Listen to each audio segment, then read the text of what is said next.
প্রখ্যাত সাহিত্যিক লীলা মজুমদার নিজের লেখনীতে উপকরণ হিসেবে অদ্ভুত রকম এক ডাইগ্রেশনে বিশ্বাস করতেন। উপন্যাস হলদে পাখির পালকে এই ডাইগ্রেশন মিশেছিল এক স্বপ্ন থেকে অন্য স্বপ্নের উড়ানের পথে। অবলীলায় তাই খোয়াইয়ের মেঠো পথে সরল ঝগড়ু বলে ওঠে, যে লোক স্বপ্ন দেখে বগি দাদা, কোনো দুঃখ তার গায়ে লাগে না। বিশ্বাস করুন, এই পাহাড়, এই ঠান্ডা হাওয়া, উদিত সূর্যের কাঁচা সোনার মতো প্রতিটা কিরণ স্নিগ্ধ অনুভূতি বুঝি আমাদের সেই সব দুঃখ ভোলা স্বপ্নের দুনিয়া।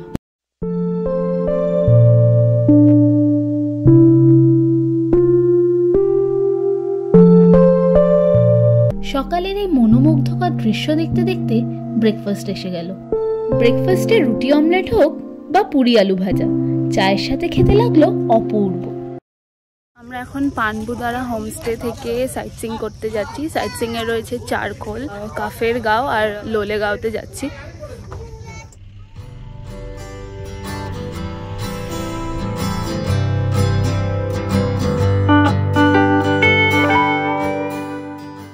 নীল দিগন্তের রঙিন ক্যানভাসে রূপসী কাঞ্চনমালা, পাইন, দেবদারু গাছ আর এক অদ্ভুত প্রশান্তি মিলেমিশে কাফের গাঁও এক অনন্য সুন্দর গ্রাম।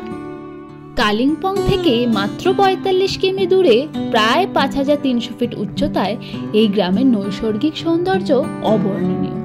লেপচা ভাষায় কাফের নামক এক ফুলের নামে এই গ্রামের নামকরণ হয় কাফের গাঁও।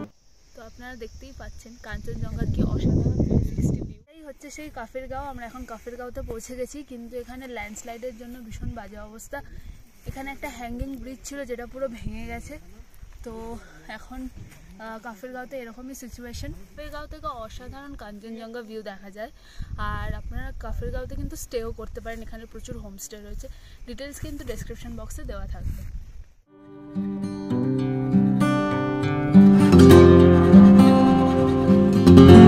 কাফের গাঁও থেকে মাত্র ৬ কিলোমিটার দূরে আরেকটি অফবিট পাহাড়ি গ্রাম লোলেগাঁও। নিবিড় জঙ্গলের শান্ত পথ ধরে একটু উঠতেই পৌঁছলাম সানরাইজ ভিউ পয়েন্ট। নিস্তব্ধ জঙ্গলের মধ্যে স্লিপিং বুদ্ধার ওপর দ্বিপ্রহরের উজ্জ্বল সূর্যের আলো আর পাখির ডাক এক লহমায় হৃদয় জড়িয়ে দিল।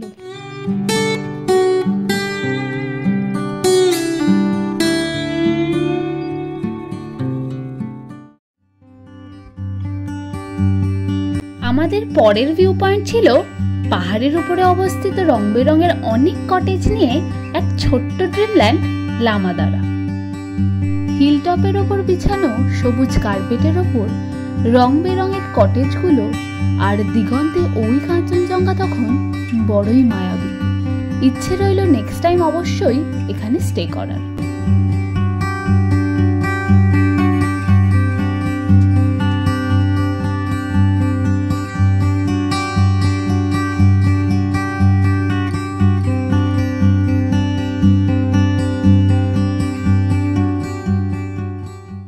চারকোল মনেস্ট্রিতে চলে এসেছি আর এটাই আমাদের লাস্ট ভিউ পয়েন্ট। খুব সুন্দর অসাধারণ জায়গা, দারুণ ভিউ আর চারিদিকে পুরো ফুল ফুটে রয়েছে। তো এরপর back to homestay পানবুদারা। Charkhol monastery যদিও সেই দিনের মতো বন্ধ ছিল, পানবুদারা থেকে ভিউ পয়েন্ট হিসেবে এই পাহাড়ি গ্রামগুলো ঘুরলেও প্রত্যেকটা গ্রামই কিন্তু ১-২ দিন কাটানোর জন্য ভীষণ ভালো।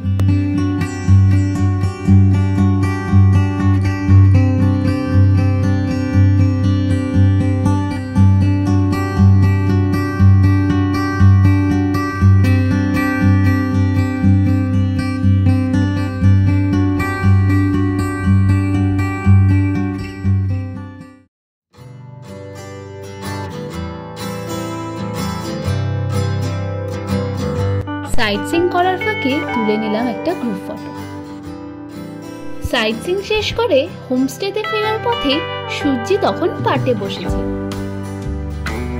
হোমস্টেতে ফিরেই তাই ঝটপট ফ্রেশ হয়ে লাঞ্চ সেরে নিলাম। ভাত, ডাল, মাছ, বেগুনি দিয়ে উদর পূর্তি করে বেরোলাম শেষবারের মতো গ্রামটা একবার ঘুরে নিতে। পাহাড়ি রাস্তার আঁকাবাঁকা পথে হাঁটতেই শেষ দিনের পড়ন্ত বিকেলের উদাসী আলোয় মনটা তখন ভারী হয়ে উঠল।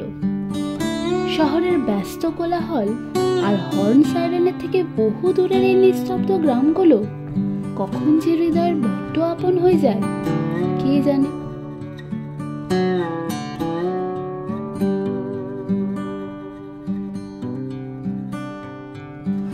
রুমে ফিরে কফি আর ফ্রেঞ্চ ফ্রাই খেতে না খেতেই গ্রুপের 2 সদস্য তনুময়দা আর প্রশান্তদা ব্যবস্থা করলো বনফায়ারের। গানের তালে বনফায়ারের সামনে আড্ডায় জমাটি হলো সন্ধ্যাটা।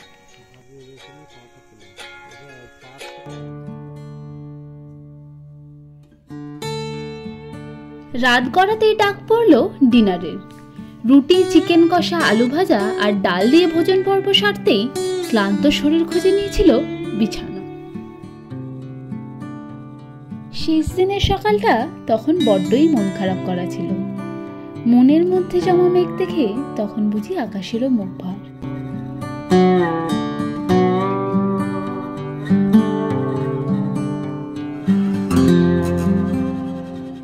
ওয়েদার দেখছি আজকে হঠাৎ করেই ক্লাউডি হয়ে গেছে। সো এনিওয়েজ আজকে আমাদের পানবুদারাতে শেষ দিন। চেক আউট করার সময় হয়ে এসেছে, লাগেজও প্যাক করা হয়ে গেছে। তো সেকেন্ড ডেস্টিনেশনে কোথায় যাচ্ছি সেটার জন্য কিন্তু কিছুদিনের ওয়েট করতে হবে। এপিসোড 2 কিন্তু খুব শীঘ্রই আসছে। আমাদের ভিউয়ার্স বন্ধুদের জানাই, যারা একটু বয়স্ক বা বাচ্চাদের নিয়ে পাহাড়ের সৌন্দর্য উপভোগ করতে চান, চোখ বন্ধ করে নিশ্চিন্তে আসুন এই গ্রামে। কালিম্পং থেকে মাত্র 48 কিলোমিটার দূরে এই নয়নাভিরাম গ্রামটিতে আসতে এনজিপি থেকে 8 সিটার গাড়ি ভাড়া পড়ে 3000 থেকে 3500 টাকা। ছোট গাড়িতে খরচ পড়ে আর একটু কম। এনজিপি থেকে প্রায় 73 কিলোমিটার দূরে সুন্দর পাহাড়ি গ্রাম পানবুদারাতে আসতে সময় লাগে 2.5 থেকে 3 ঘন্টা। মঞ্জুশ্রী হোমস্টেতে থাকার জন্য মাথাপিছু খরচ পড়ে 1600 থেকে 1750। ট্যারিফের সাথে কিন্তু ফুডিং ইনক্লুডেড থাকে। সিজন অনুযায়ী ট্যারিফ কিন্তু ভ্যারিয়েবল।